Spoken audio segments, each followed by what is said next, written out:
Okay. Well, good evening, everyone. Good evening, Colorado Springs. It's wonderful to be here. You have a beautiful campus in a really beautiful part of the country. I had some really great talks today with students. I think a bunch of them are here tonight, in which we basically figured out the solutions to all the problems that I'll be talking about tonight. Had a great talk with Chancellor Reddy, and I think I'm talking about some problems that are common on campuses. I think things are better here. My guess is I'll poll the students later, but my guess is that they'll recognize the problems, but that it'll be not as bad as it is in some other places. In other words, I think things are really hopeful here. I think there's a lot of goodwill among the students, among the administrators, so I think this campus in particular is going to do well, and I think it's going to come through this difficult period. Now, I'll be talking about universities, but it turns out the problem is much bigger than that. It's connected to many other institutions. And so even if you don't care about universities, if you care about children, education, democracy, or business, this talk should be relevant to you. How many of you care about any of those things? Raise your hand. Okay. All right. So I think I'll have something for everyone here tonight. So I find that in thinking about any institution, if you specify up front what its telos is, telos is the Greek word that Aristotle and others used to define the end or purpose of something. And if you keep that in mind, then it really helps you understand where it's going wrong and how to set it right. So, for example, the telos of a knife is to cut. And if someone says, I have a knife here, it's a really great knife, can't cut anything, but it's a really, really good knife, you might say, well, you've misunderstood what a knife is. It's not a really good knife.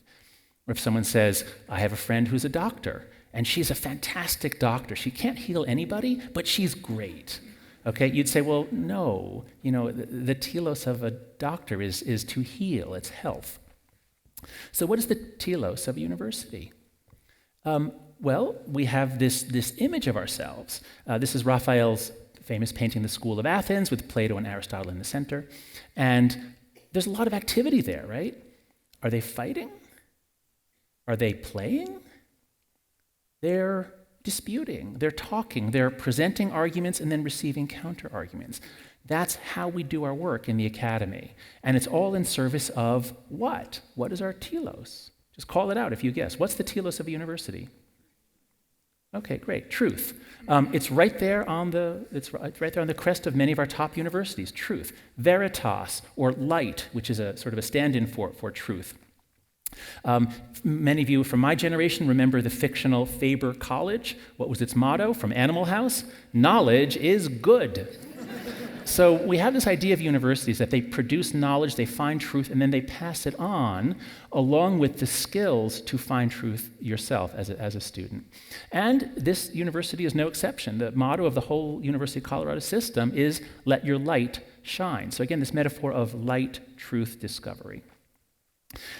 There's also, along with this, a self-image of fearlessness. Our heroes are fearless. They will follow the truth wherever it may lead, as Thomas Jefferson said about the University of Virginia, where I taught for 17 years. We'll follow it wherever it may lead, and we will tolerate any error so long as reason is left free to combat it. This is our image of ourselves. We are fearless. We are bold. Well, that all began to change in 2014, and so here's the story of how it changed. My friend Greg Lukianoff is the president of the Foundation for Individual Rights in Education, and he's always been subject to depression. He's prone to depression, and in 2007, he had his most serious episode ever. He made very specific plans to kill himself. And at the last second, before he was going to do it, he lost his nerve, or whatever you would say about that, and he called 911, and they talked him into calling a hospital. They sent a car for him, and they got him to check himself into a hospital. When he was in the hospital, or rather, after he was discharged, I should say, he learned cognitive behavioral therapy. It's a very powerful, easy technique. You learn to retrain your thoughts. And the key to it is that you learn to recognize the distortions, the cognitive distortions that we all do sometimes, but that depressed and anxious people do a lot. So catastrophizing. Everything's going to go terribly, and it's going to be a disaster. Black and white thinking, overgeneralizing. These are basically bad thinking, the sorts of errors we'd want to weed out of anybody.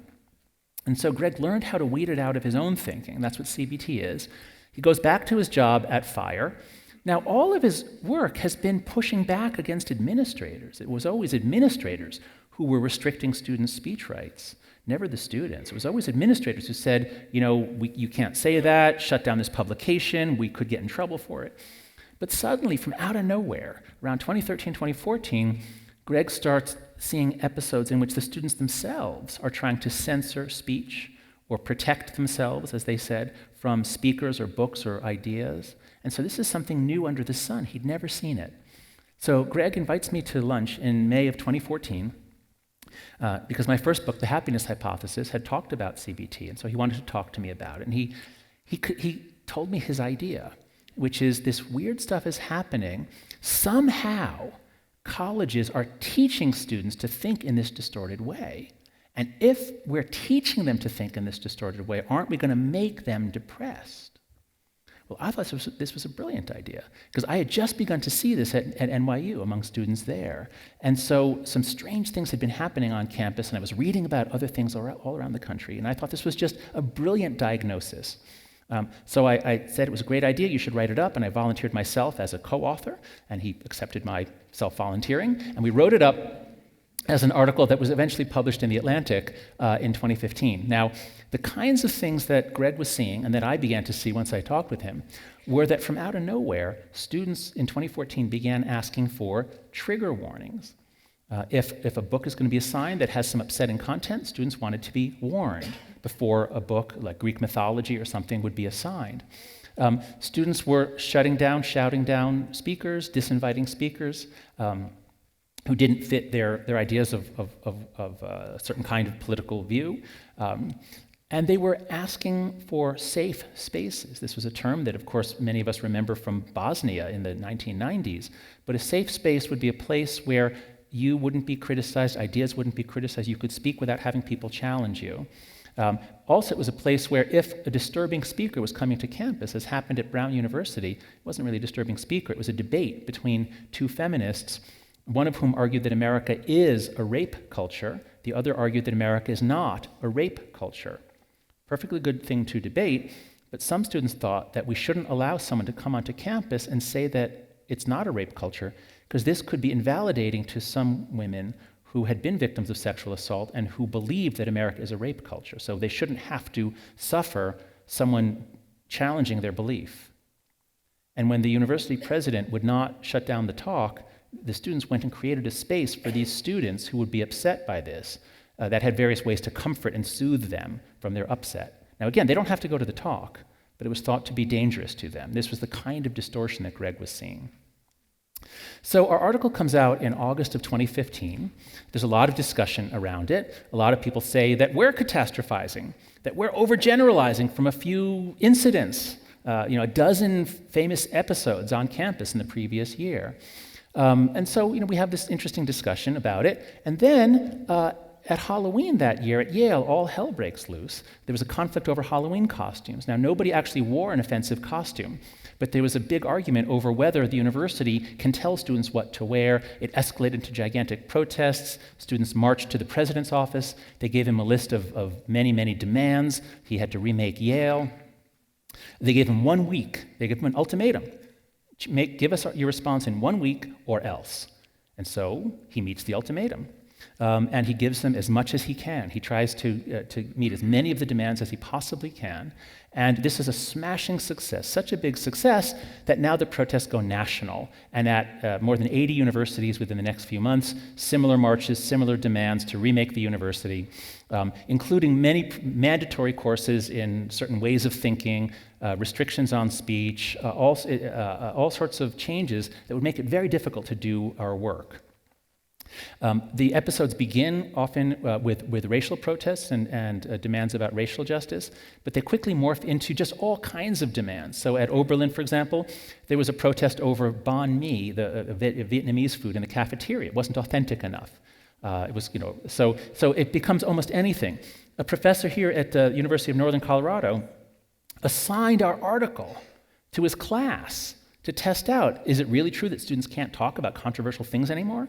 So he assigns our article and lets the students pick the topic. The topic they pick is transgender. So they have a discussion about transgender issues. One student's offended, reports the professor's investigated, his contract is not renewed. So it's just like things are really just going haywire, it's becoming very, very strange in 2016 and into 2017. Once the unexpected election of Donald Trump takes place, passions on campus escalate even further. And it's in this semester that all the violence happens. So I want to be very clear. Things have been very unsettled, but the violence was really limited to a few months in 2017. So the protests at Berkeley, in which a lot of people were injured badly, but nobody was actually killed. Students were involved, but they weren't the main instigators. At Middlebury, when Charles Murray was invited to speak, not about the bell curve, but about his book Coming Apart, students shouted down the talk. When they moved the talk, students found out where the talk was. They attacked Murray and a professor who was interviewing him. They attacked them, injured the professor. She has permanent neck damage. She's retired from teaching. At Evergreen College, a complete meltdown. They took the president essentially hostage, wouldn't let him go to the bathroom, humiliated him. He never challenged their narrative. He never objected. He, again, tried to give the students everything he could possibly give them. So all this was really confined to a few months. Things have settled down since then in that there's no actual violence, but the trends keep moving towards this new regimen around speech and constant conflicts over words, not ideas, over words is what a lot of the conflict is over. So this is the overall thing that we're seeing. The overall thing we're seeing is a complex of ideas. When you see or hear students asking for or asking about, safe spaces, trigger warnings, microaggressions, bias response teams, saying that speech is violence, this is the whole pattern. At the heart of it is the belief that students are fragile, and therefore, because they're in a dangerous environment, the university is a dangerous place for them. They need to remake it to be a safe place for them. They need protection. So this is what Greg was seeing. This is what we diagnosed, and then it got so much worse after our article came out, and that's why we decided to write it up into a book. And we didn't just take an article and expand it, to fill a book. We really dug deeply into what was happening and why. It was a really fascinating social science mystery. And the diagnosis that we make in the book, we have 6 chapters in the middle that go into 6 causal threads. There's no easy explanation. It's like 6 fuses were lit, and they all came together around 2014, 2015, and boom, we get the implosion of some universities. We get rapid cultural change on many universities.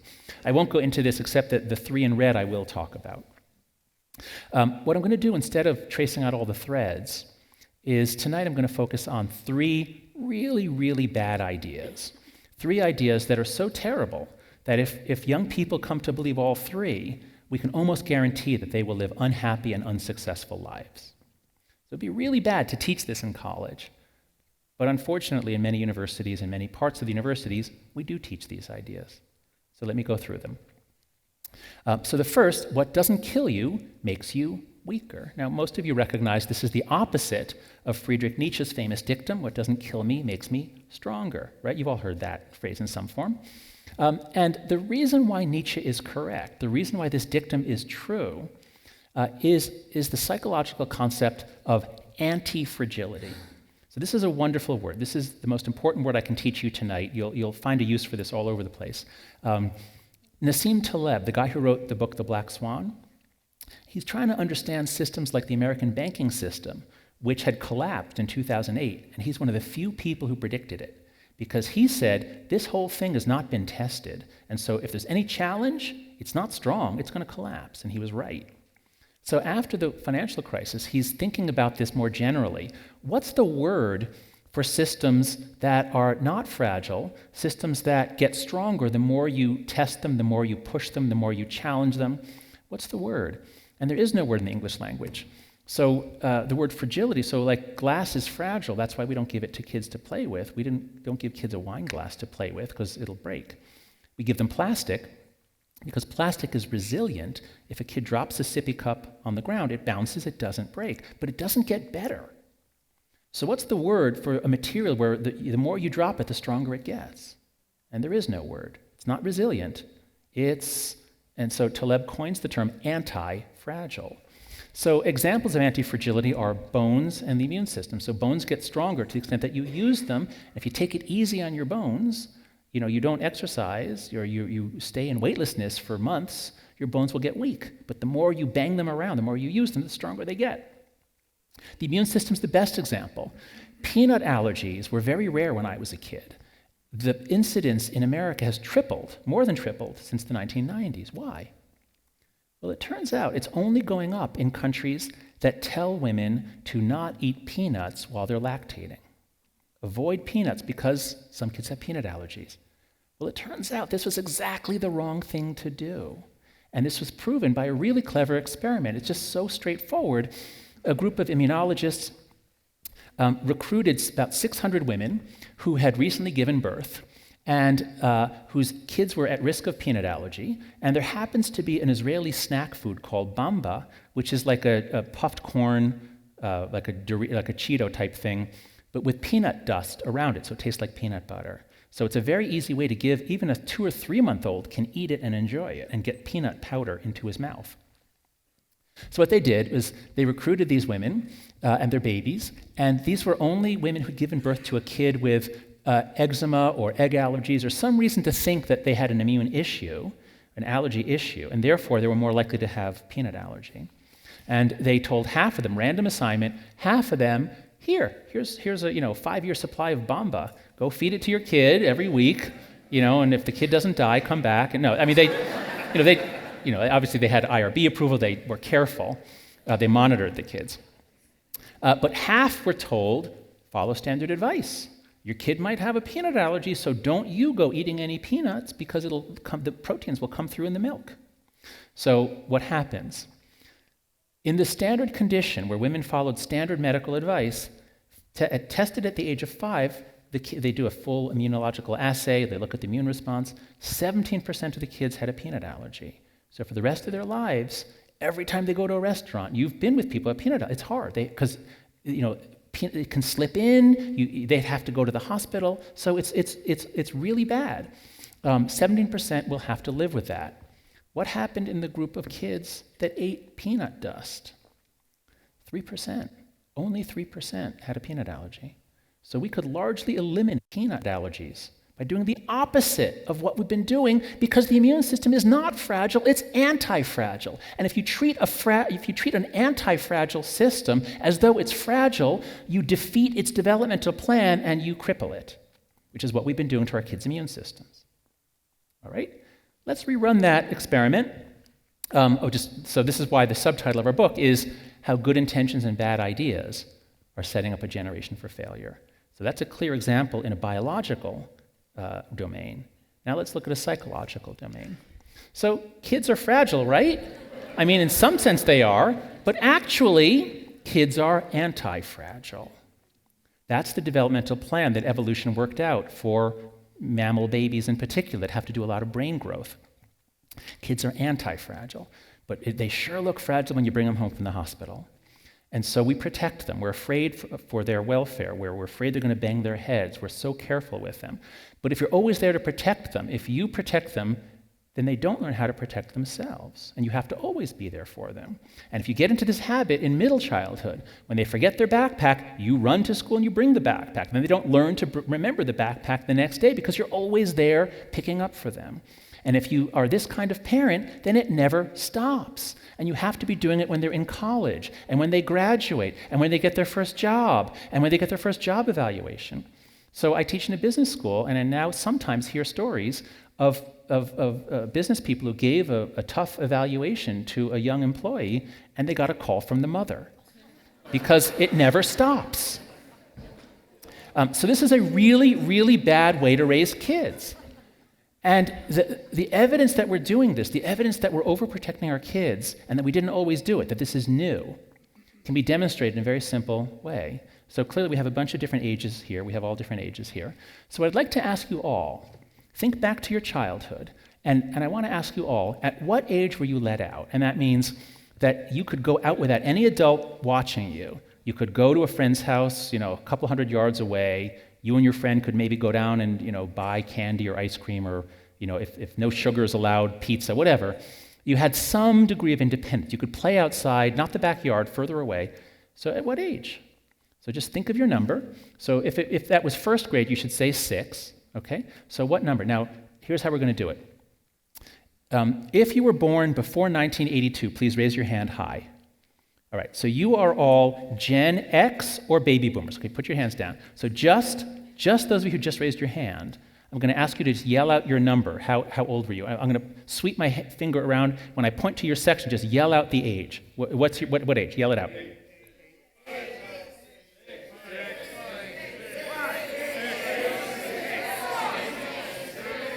Okay, so as you see, there is almost no variance. Almost everybody here said 6, 7, or 8. There were a couple of 5s. I didn't hear anybody say 10. Okay, because even in the 1980s, at the peak of the crime wave, us older folks, we grew up during a gigantic crime wave, to say nothing of the threat of nuclear annihilation. But we were allowed out to play. That's what was always done. And this is what was always done in most other countries that I've been to. Okay? Now I want to ask just those of you who were born after 1995. So if you're Gen Z, born after 1995, raise your hand if you were born after 1995. Raise your hand high. Okay, so just you. I presume most of you are current students here at UCCS. Okay, same thing. I'm going to sweep my finger. Just yell out your number. What's your number?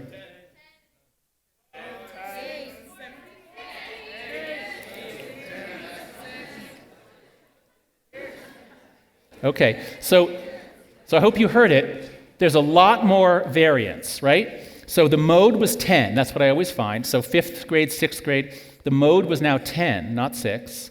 And I did hear a couple of 6s and 8s, and I heard a couple of 16s, but mostly, this is the norm. We wait until, mostly 5th to 7th grade is when we first let kids out. This is tragic.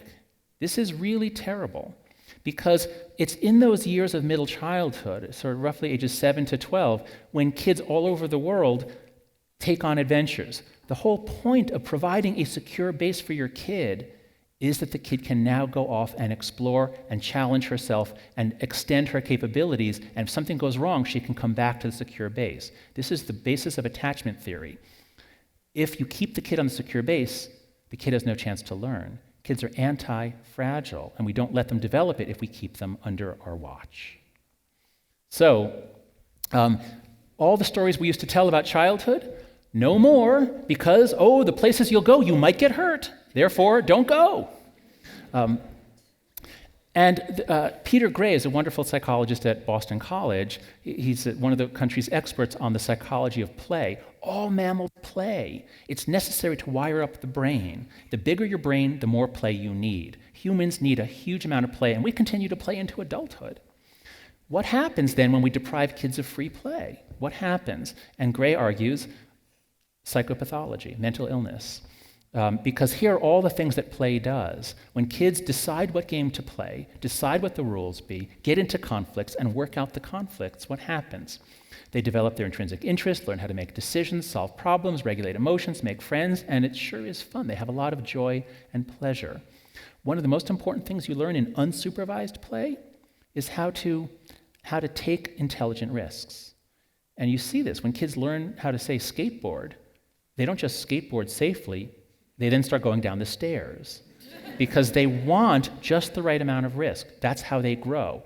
It's built into them to take risks, to get stronger, to get smarter, to extend their capabilities. So an interesting article in the Wall Street Journal, should we allow kids to play with saws and knives?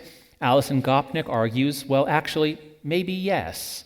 And so she says, trying to eliminate all risks from kids' lives, we want to do that, but it's a really bad idea. And she says it may be like the hygiene hypothesis, which is what I just told you about peanuts. It may be that kids need risk just as they need dirt and germs to develop their immune system. Then she says, in the same way, by shielding children from every possible risk, we may lead them to react with exaggerated fear to situations that aren't risky at all, like 2 feminists coming to your campus to have a debate that you don't have to go to. That is actually not risky at all. But if you've not been able to develop your understanding of risk, you might perceive it as risky. And in this way, we isolate young people from the adult skills that they will one day have to master. So I'm not saying that we need this much risk, because Nietzsche did not say that what kills you makes you stronger. There's definite evidence against that. So we don't want situations where kids can physically die. What we want, I think, are playgrounds like this where you can get hurt. It's very, very important that kids can get hurt on playgrounds, because if they can get hurt, then every day they learn how to not get hurt.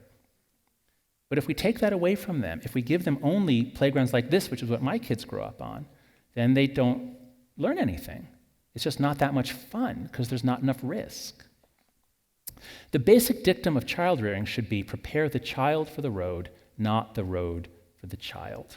In Britain, they're ahead of us by a couple of years. They have all the same problems, but they've wisened up to this. A couple of years ago, they realized, with their rising rates of depression and anxiety, they've realized we've got to give kids more risk.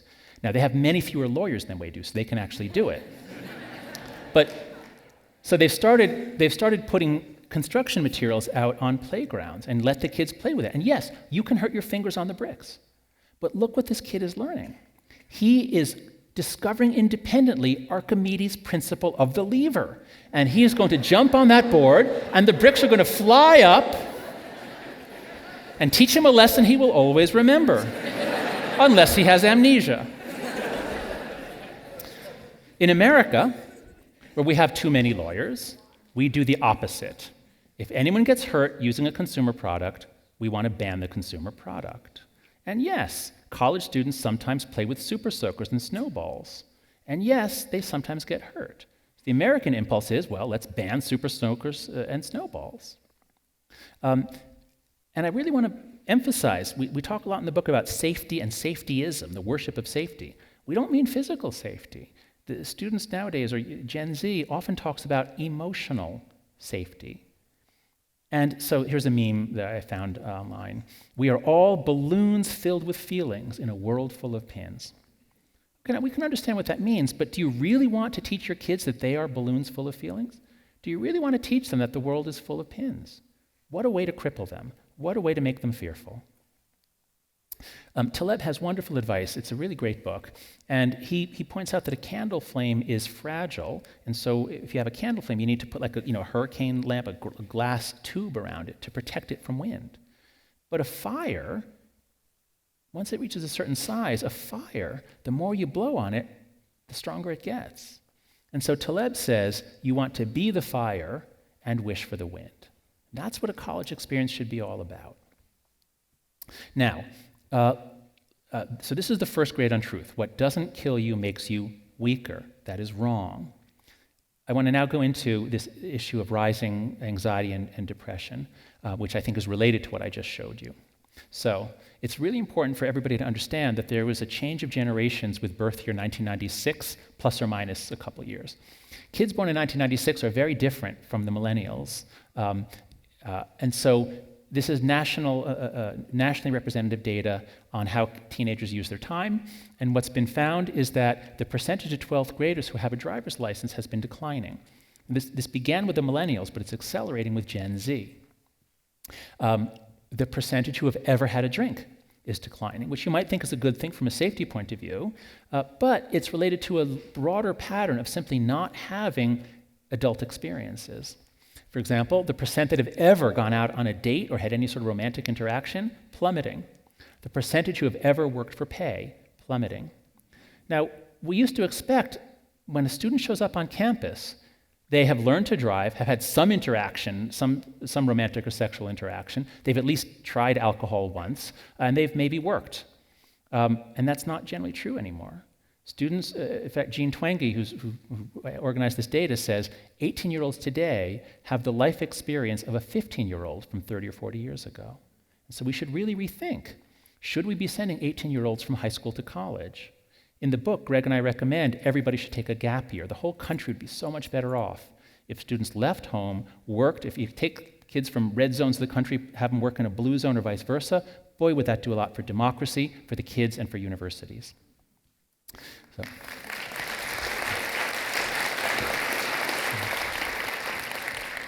So So Gen Z is having a lot less experience. What are they doing instead? With all this time saved, instead of drinking and dating and driving and working, what are they doing? They're on their phones. Now, you can see the difference between Gen Z and the millennials in this graph. This is, again, nationally representative data on college students. And what you see is that in 2010 and 2012, all students on campus were millennials. And those were their rates of those issues. Over the next 4 years, they're replaced by Gen Z. So today, almost all students, unless they're late returners, are Gen Z. And look what happens. Most things are only up a little, but psychological disorders are up a lot. They've tripled. The rate has tripled. And you heard Chancellor Reddy talk about that. This is the top concern for university presidents across the country, mental health. But it's not all psychological disorders. It's only two: depression and anxiety. That's it, nothing else. Not schizophrenia, not bipolar disorder, not even substance use. Depression and anxiety. So this is, again, national data. What happens? The rates are steady for major depression. Girls have higher rates than boys. That's always been the case. At puberty, the gap opens up. But as soon as Gen Z comes into the picture, the rate for boys goes up, but the rate for girls goes way up. And this is the pattern you'll see over and over again in the next few slides.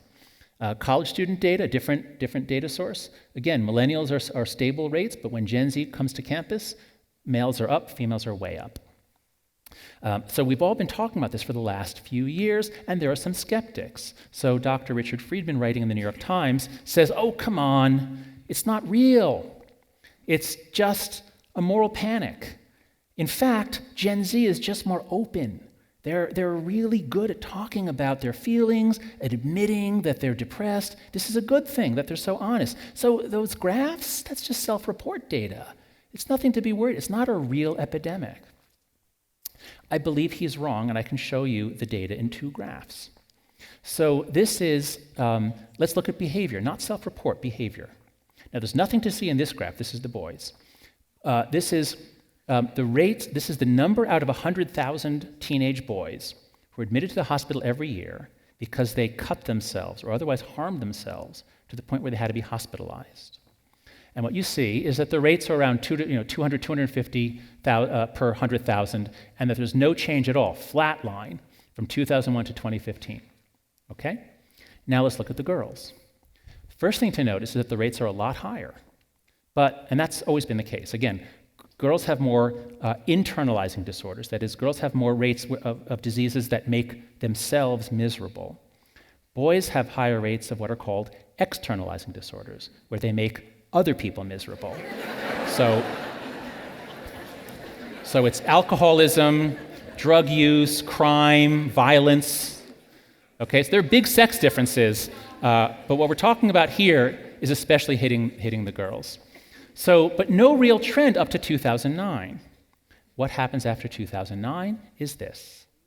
So the older teen girls, their rate is up 62%. This is not a small increase. This is a gigantic increase in hospital admissions. This is not self-report. This is hard data. Most stunningly, look at the young girls. Look at the 10 to 14-year-olds. Their rate has nearly tripled, 189% increase in just a few years. It's important to note that the oldest, these young women here, these are millennials. If you were 20 in 2015, you're not Gen Z, you're millennial. So whatever was happening in this period wasn't affecting the millennials. It was only affecting Gen Z. What could it be? Well, it's not just self-harm, it's also suicide. So the suicide rate, so boys have higher rates of completed suicides. They tend to use irreversible methods, guns and tall buildings. And they have higher rates. That's a cause for concern, but it's not a change. What changed around 2010, 2011 is that the boys' rate went up, but actually about the same as older men. The girls' rates, however, went way up, much more than older women. So for preteens, the rates have risen to the highest level they've ever been, and they've risen spectacularly quickly. So 10 to 14-year-old boys, these are the rates going back to the 70s. During the crime wave, there was lead poisoning, there was more violence. But in modern times, so the millennials are in this section here. Once Gen Z comes into the picture, the rate for boys goes up, but the increase for girls is, as a percentage, much, much larger. In fact, it's a 150% increase. in the rate of suicide for 10 to 14-year-old girls. So this is not self-report, this is actual completed suicides. So yes, we have an epidemic of depression and anxiety and self-harm and suicide. It began around 2010, 2011, and it's not just in the United States. So at every university, there's a flood of demand. We can't hire therapists fast enough to meet the demand. Oh, this is interesting. At Penn State, they have an office that surveys mental health clinics from all over the country at universities. What's happening? Why are students coming in into the clinic? Only depression and anxiety is rising. Now note, here's stress. Only 6% of students are coming in saying, I'm coming in because I'm very stressed. My point is, Gen Z is not actually more stressed than previous generations. I've seen this in several data sets. The difference is that we never gave Gen Z the chance to learn how to deal with ordinary, everyday stress. And so it shows up as anxiety and depression. I've been looking at other countries. I've traveled to a number of other countries talking about the book, and we see the same pattern in all of the English-speaking countries where I'm able to get good data and understand it. So in Britain, self-harm is up. The boys, again, up a little bit. Girls, up a lot.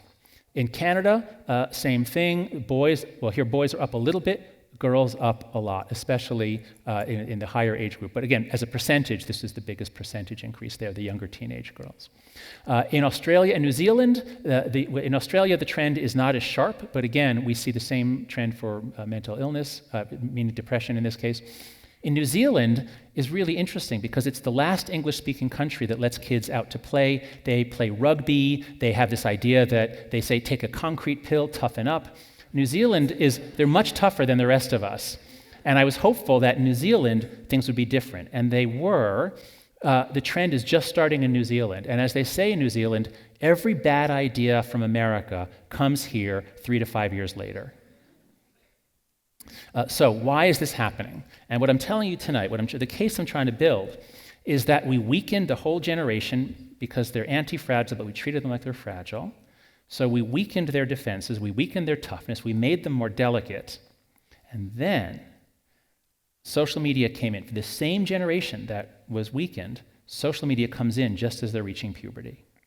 This, I think, is what explains the timing and the sex difference, and the fact that it's happening in multiple countries at the same time or with just a couple years delay. So I'm writing an essay now for The Atlantic with Tobias Rose Stockwell, who understands social media from the inside. I don't.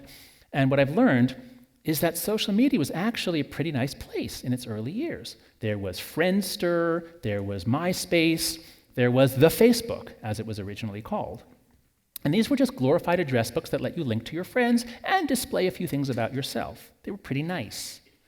But things really, really changed between 2009 and 2012, so check it out. In 2006, Facebook opens to the world, so now anybody can lie and say they're 13 and get a Facebook account. But very few 10-year-olds do. In 2007, the iPhone comes out, but it's expensive, and very few 10, 11, 12-year-olds have one. By 2009, though, a lot more have them, and Facebook introduces the like button, which makes it much, much more addictive, because now everything you do is rated by others. And the like button allows Gen Z to become like B.F. Skinner, the behaviorist, training pigeons by giving them little tiny bits of reward for the desired behavior. So Gen Z hyper-connects to each other so that they all become psychologists training each other, and they all become pigeons being trained by each other. So this is, I think, a transformative moment, 2009, when social media becomes much more addictive and much more behavior shaping. Twitter adds the retweet button, Facebook copies that with the share, and now outrage can spread, things can spread and go viral much more quickly.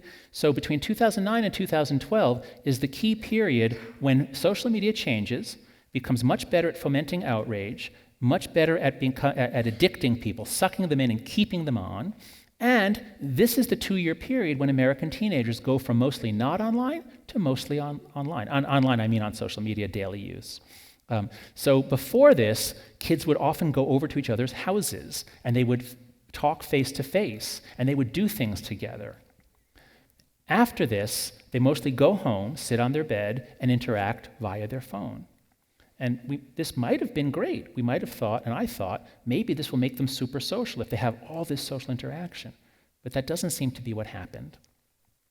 Instead, what happened is this. This is the period when it all changes, and right then is when the mental illness, the depression rates take off.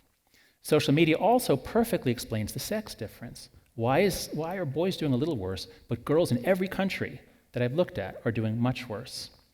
First, the boys are mostly playing video games. And it turns out video games aren't that bad.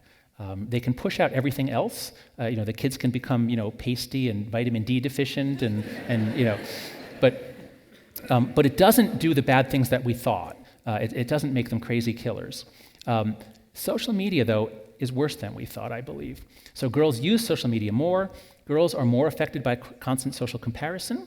That's always been the case. And it used to be that it was the models in the magazines that were airbrushed. When I was growing up, there was a lot of talk about that. It's bad to expose teenage girls to these fake beauty standards that are impossible to reach. Well, guess what? It's no longer models in magazines. It's now all of your friends. So my niece showed me how she took a photo of herself. She pressed a single filter button on Instagram, and her face got narrower, her eyes got bigger, and her skin got perfectly smooth. So she was suddenly much more beautiful. So imagine look, 7th and 8th grade are the worst years of everybody's life, right? Imagine making it 10 times worse by stepping up the social comparison and suddenly everyone's more beautiful than you. This is terrible for girls. Girls are more affected than boys by the fear of missing out and fear of being left out. And lastly, girls and boys are equally aggressive. Aggression is part of human nature, as is cooperation. But boys' aggression is physical. They physically threaten each other. And so on weekends, they can't be bullied. And when they're all playing video games, they can't be bullied. So boys' bullying was not made worse by the arrival of smartphones. But girls' aggression has always been relational. They damage each other's relationships or reputation. And now they can do it 24 hours a day, including weekends. You can never escape, and you don't even know who's doing it because they can create anonymous accounts. So this has been a disaster for girls and a boon to the mean girls who are experts in bullying. I have a lot more on this. If you want to dig deeper, go to thecoddling.com and then click on the Solutions in Better Mental Health. There's a lot more research there you can dig into. Okay, so that was the longest one. The other two will be shorter. But what doesn't kill you makes you weaker is just wrong. Kids are anti-fragile. We've treated them like they're fragile. We've denied them experience in the real world, but we said, go ahead and have as much experience in the online world as you want. We have no idea what will happen. It's a giant national experiment. Let's just hope for the best. And that's what happened. Bad idea number 2, very briefly, is wrong. The truth is that we are all prone to emotional reasoning and the confirmation bias. And this is the central idea of the Stoics and of Buddhism and of many other wisdom traditions. So Epictetus said, it is not things that disturb us, but our interpretation of their significance. And this is basically the insight of CBT. Something happens in the world. Did it hurt you? Well, if you think it's the end of the world, then it does hurt you. If you catastrophize, then it does hurt you. So Buddha said, your worst enemy cannot harm you as much as your own thoughts unguarded. But once mastered, as you learn to do in CBT, once mastered, no one can help you as much, not even your father or your mother. Aaron Beck, one of the founders of CBT, basically developed a method of teaching people to question their feelings. You feel left out. You feel sad. Did somebody really insult you? Did they mean to exclude you? Let's look at the evidence. And it turns out often you're wrong. And so CBT is basically ancient wisdom turned into a therapy. You learn how to catch yourself catastrophizing, overgeneralizing, dichotomous thinking, all those things. In college, I'm going to shorten this one for time. I want to keep the talk to an hour. I have a lot to tell you. So I'm going to skip this one, except to say that in college, a lot of the innovations that we've done since 2015, often because the students have been demanding them, and teach students to do this, to embrace this untruth. We teach them magnification when we teach them to find microaggressions in ordinary conversation. We teach them emotional reasoning, we teach them literally, that it's not intent that matters, it's impact. That's a thing that the students sometimes say. And so if you feel offended by something, then you were attacked, and then the attacker therefore needs to be punished by an adult. We do fortune telling. students are rarely asking for trigger warning for themselves. They're usually saying, we need a trigger warning because some people will be traumatized by this book. That's fortune telling. Very few people are traumatized by a book. So I'm going to, again, shorten this one, but this is chapter 2 of the book. And we'll move on to this one, bad idea number 3, which is incredibly important on college campuses and increasingly in the workplace. It's very important for you to understand what's happening and how we are coming apart with increasing demonization of each other across the political divide and many other divides. So this is a really bad idea, to teach students that life is a battle between good people and evil people. That is a recipe for constant conflict and for destroying cooperation.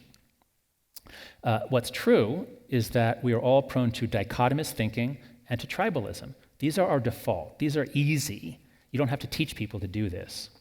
Alexander Solzhenitsyn said it most brilliantly when he describes his time in the Soviet Union's gulags and their prison camps, when he could have been all moralistic and talked about how evil the regime was and what a victim he was. But he notices that he himself, with one slight different decision, he would have been a guard, not a prisoner.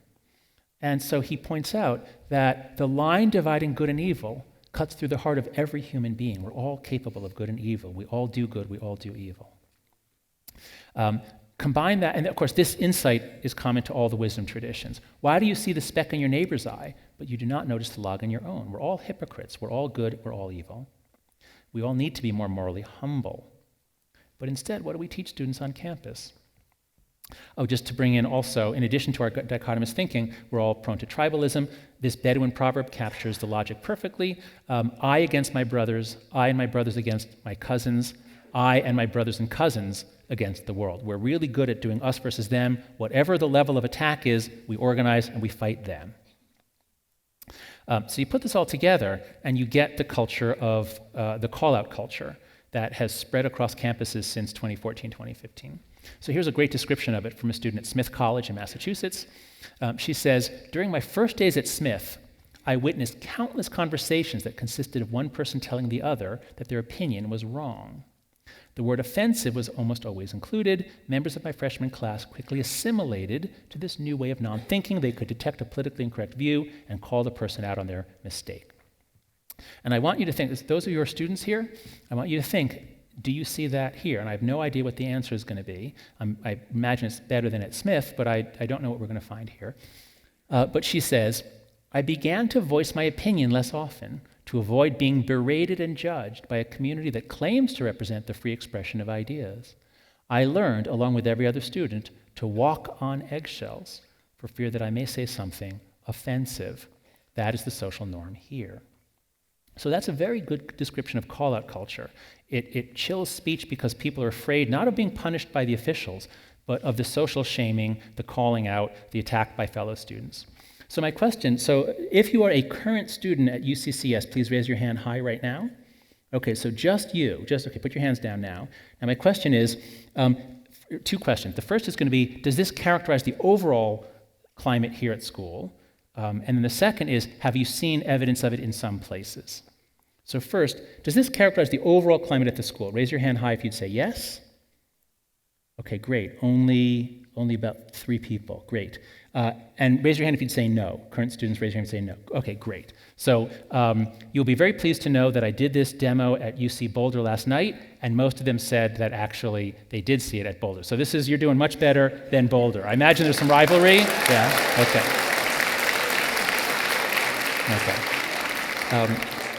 okay. But now my question is to current students, have you seen this in some parts of the university? Raise your hand if you'd say yes. Okay, now it seems to be most of you. And raise your hand if you'd say no, you've not seen any sign of this. Raise your hand high. 1, 2, 3. Okay, about 8 or 10. All right, so this is common in many universities that it's here, but it hasn't taken over. You should thank your lucky stars that you're not going to Yale, Brown, Harvard, Middlebury, Boulder. No. Oh, I think this is actually being recorded and it's going to be put online, and I'm going to get in a lot of trouble. But okay.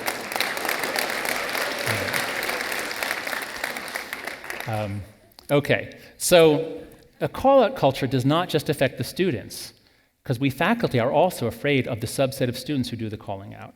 And we are self-censoring like mad. I just spoke to some professors at a major Midwestern university. They teach cognitive psychology, and they said, we just don't even teach intelligence anymore. It's one of the major areas of cognitive psych, but they just won't even touch it because it's just too likely to make students mad. So faculty are self-censoring. We're often afraid of our students. Now, most of our students are wonderful, but in a class of 300, we have to teach to the most sensitive student, the one who will report us.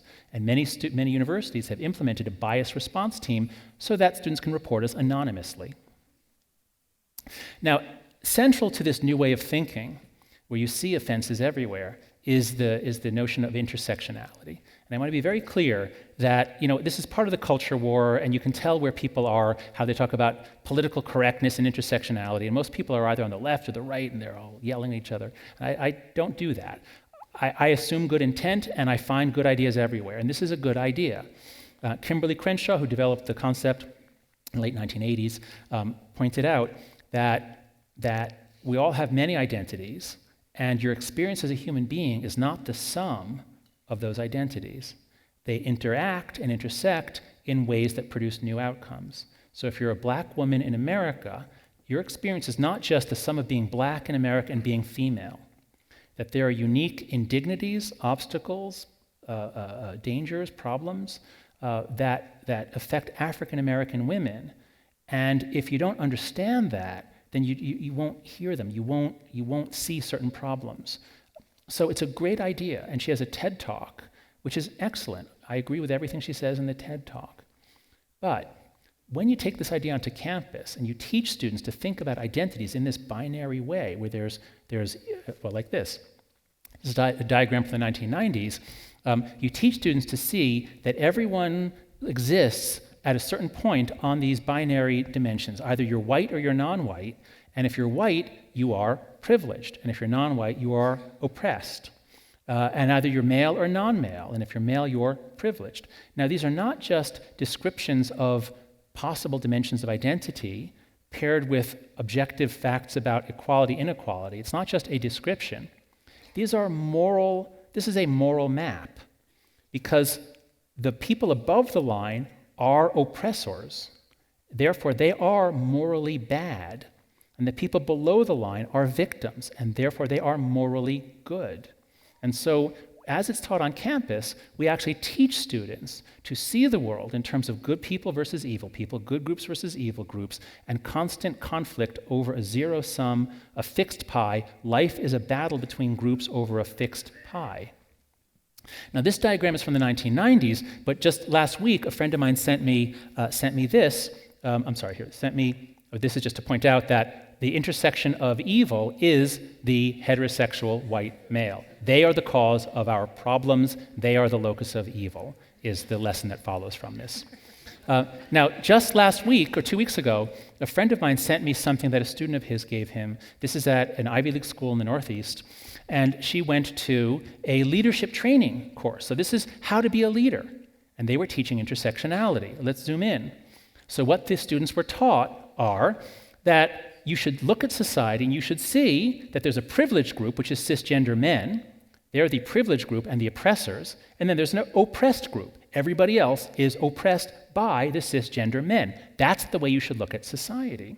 There are whites who are privileged, and then non-whites are oppressed by the whites. Go down to number 6. The privileged people are aged 28 to 52, and they oppress everybody who's younger than them or older than them. Now, this is an incredibly paranoid way to look at the world. Young people, you should see yourself as oppressed by people like me. Am I still in it? No, I'm not. Oh my God. I qualify for victim status now. So again, this idea is not disconnected from reality. There is privilege, there is oppression. But to teach young people to look at other human beings and say, not you're a human being, but you're this, this, and this, therefore your moral score is -3. This is a terrible thing to teach people in a multi-ethnic, free society. And this leads to things like this. an essay written by a student in Texas about white death and how your DNA is an abomination. White death will mean liberation for all. Now, he didn't mean literally kill all white people. He just meant cultural death, that whiteness should be wiped out, white people's culture should be eliminated. So that's actually not nearly as bad. At the New School, a few blocks north of me in Manhattan, students, this is one of the most progressive, anti-racist, anti-fascist spaces you could possibly imagine. And at this bastion of very, very progressive thinking, the students created a safe space for everybody other than straight white people. Everyone else is welcome, no straight white people. Okay, again, this is not a good way to think in a multi-ethnic society. And it's not just on college. It's seeping out into the broader political discussion. So Harvey Weinstein is a monster who should be put in jail for the rest of his life. But a gender studies professor writes an article that gets published in the Washington Post that says, why can't we hate men collectively? We collectively have every right to hate you collectively. You collectively have done us collectively wrong. Okay, now it's not that there's no truth to that, but I'm a product of the 20th century where the big lesson that we learned and that I thought was our key to progress was, that thing where we judge people by their category and we hate them because of their category? How about if we do less of that? Okay, that was the 20th century, late 20th century, summed up in a single sentence in terms of our moral progress, okay? I think that was a pretty good idea, and that's being reversed now. The New York Times hired Sarah Jeong, who had all these tweets about how much she hates white people. And it was a big brouhaha, and the Times stuck to its guns and they didn't fire her, which I think is actually the right decision, because I don't think we should just stop firing people for something they tweeted. We do need to just stop that. But the point is, she is now an editor at the New York Times who has this history of writing really nasty things about white people and white men. And guess who chimes in? Jessica Valenti. Now, she is the feminist who was arguing at Brown that America is a rape culture. So she chimes in with the most perfect restatement of Great Untruth number 3. Sarah Jeong is good, her haters are bad. Black and white thinking, good versus evil. And she even goes on to say, it's not difficult. This is obviously true.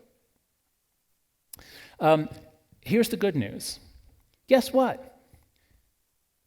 Black people don't all think alike. Women don't all think alike. Muslims don't all think alike, okay? And a lot of them are now beginning to push back and say, no, you don't speak for me. This is not a good way to go. And so the New York Times just ran this article. I'm a black feminist, and I think callout culture is toxic. There are better ways of doing social justice work. There have been a raft of new books by non-white intellectuals and professors arguing that we need to rethink identity politics.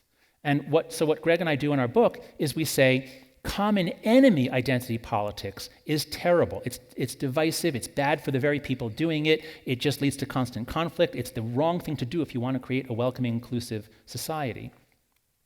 But common humanity identity politics works. It's not that identity politics is bad.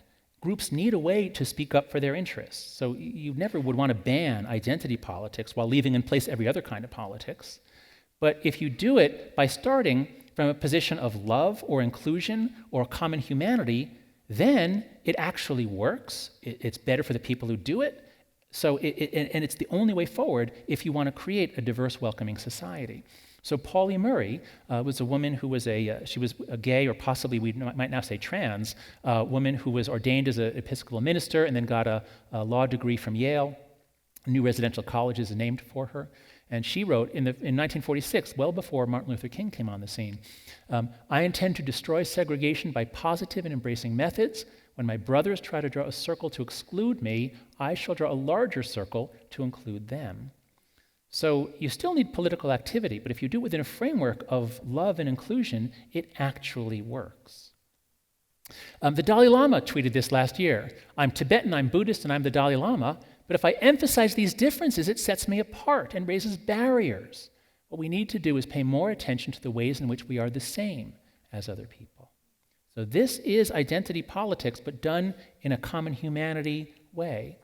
This is the way that the great civil rights leaders did. Now, obviously, there were many schools of thought, but the one that ultimately won the day, I think, was King's Way. And when I did the civil rights tour in Montgomery and Birmingham and learned that after the church was bombed in Birmingham, I believe it was King who said, some of our white brothers and sisters have made a mistake. So he refused to demonize. He was relentlessly humanizing. And guess what? This actually works. This kind of approach, especially if your opponent is very strong, actually can be more effective. So what I'd like you to imagine is that just suppose there was a university that was founded on the 3 great untruths. Imagine that when students come in, they're told, what doesn't kill you makes you weaker, so we'll protect you. Always trust your feelings, don't question them.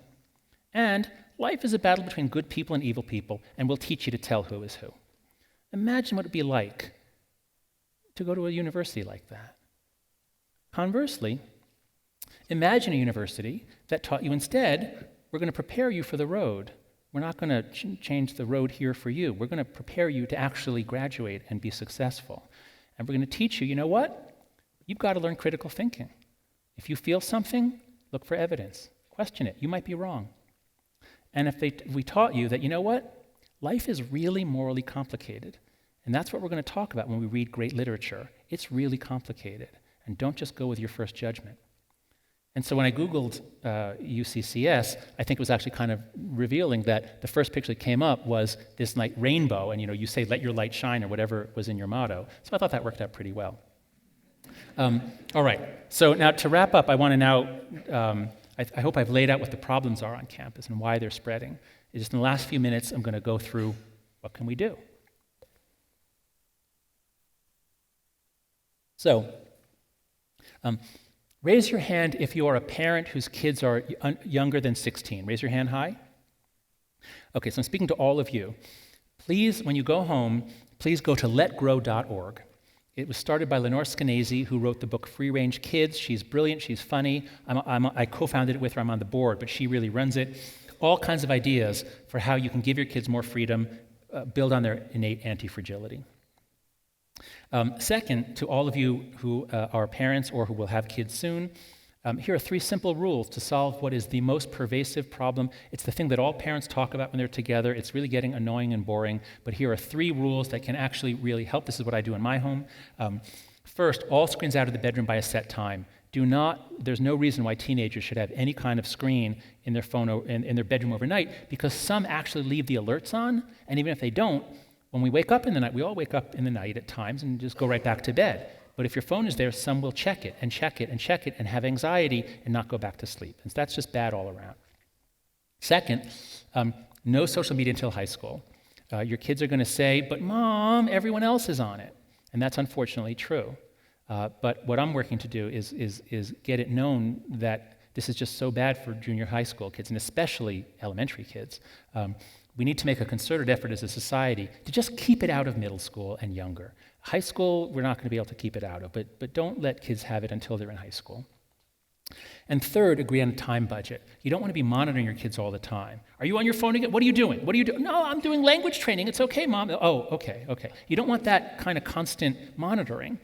So set a time budget with your kids. And Gen Z is actually quite reasonable. They understand the difficulties here. And they often are very reasonable in saying, they're not going to say, oh, I want 6 hours a day. They'll often say, well, no, yeah, I do spend too much time on the phone.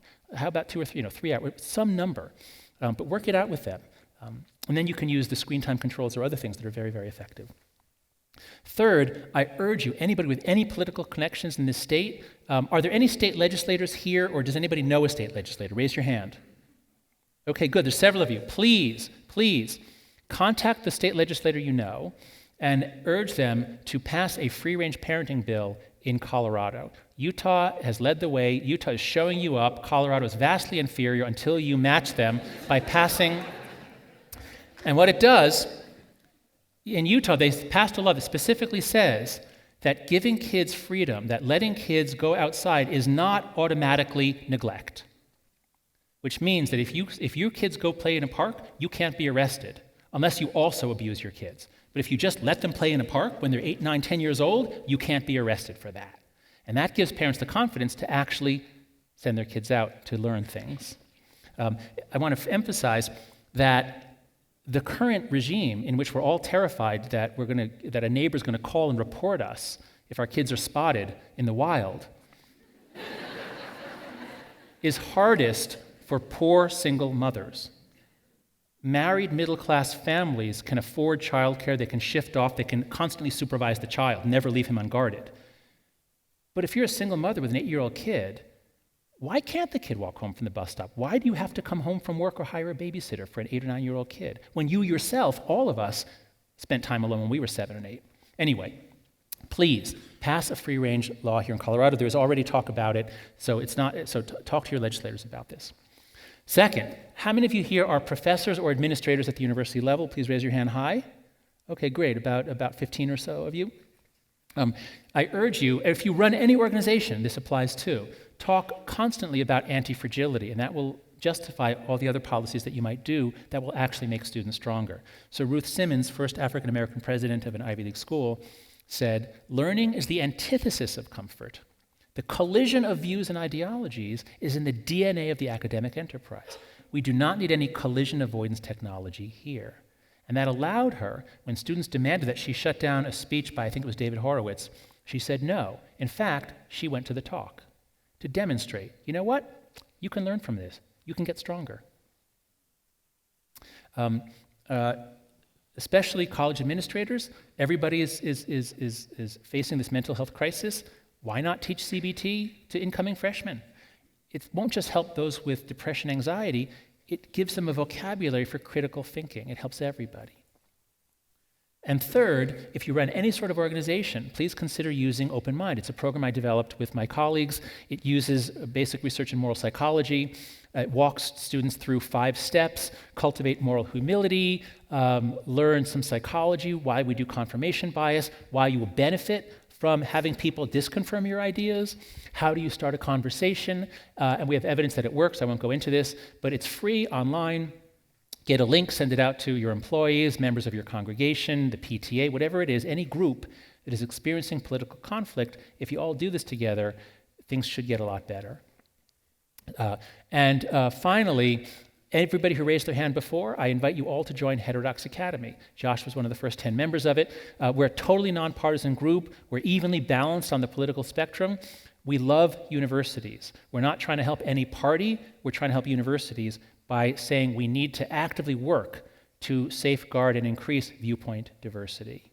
So please, if you're a professor, just join. It's free. You can quit anytime. Finally, those of you who are Gen Z students, the several dozen of you, or 50 or whatever it was who raised your hand, speaking to you, grown-ups all around you have been making assumptions about you from the time you were little. They've been assuming you're fragile, and most of you are not fragile. And if you don't make your voices known, if you don't ask for them to back off, to let you learn from mistakes, to stop overprotecting you, they're not going to do it.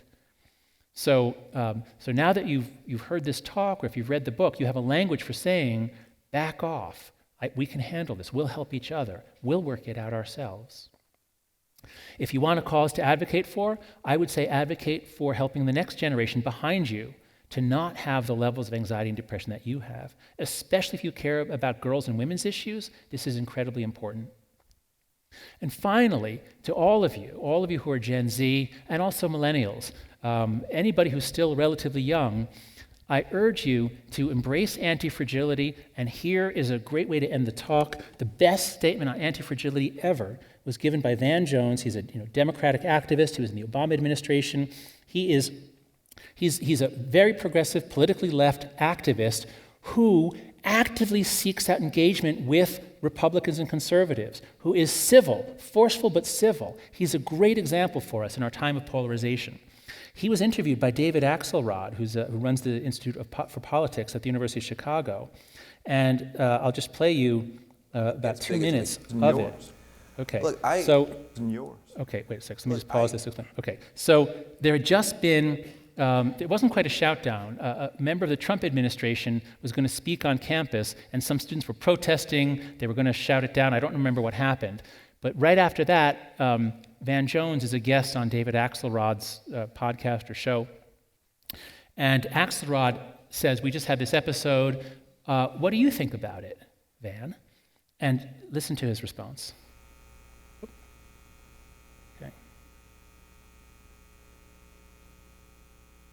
have a different view, but I'm interested in yours. Look, I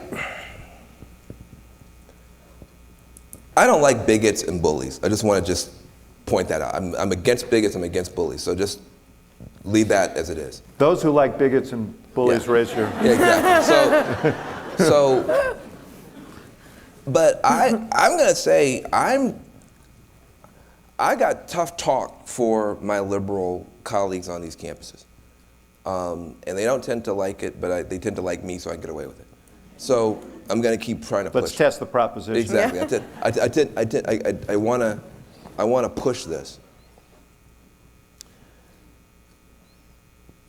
There are two ideas about safe spaces. One is a very good idea, and one is a terrible idea.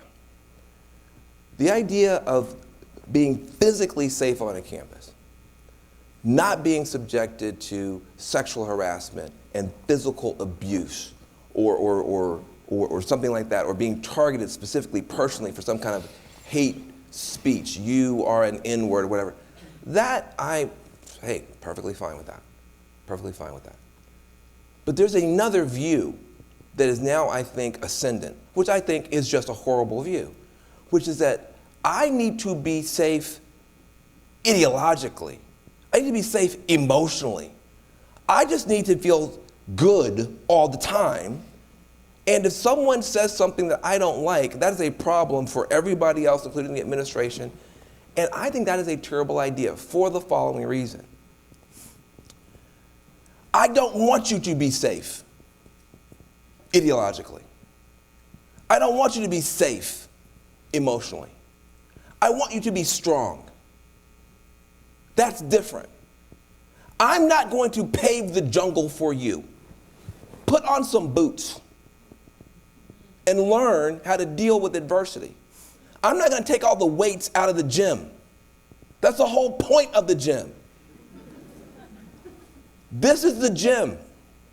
You can't live on a campus where people say stuff you don't like, and these people can't fire you.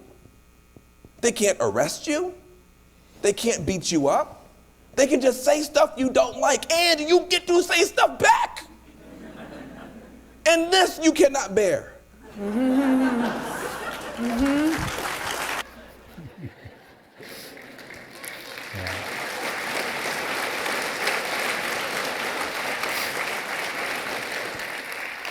Yeah. Now, I've watched that now 50 times, and I want to applaud every time I see it too. So especially to Gen Z students and to everybody who has any authority over the environments in which Gen Z is raised and educated, I hope you'll take that to heart. And so I close with this final piece of advice from, more or less, from Taleb, which is that you are the fire. So now go find some wind. So thank you.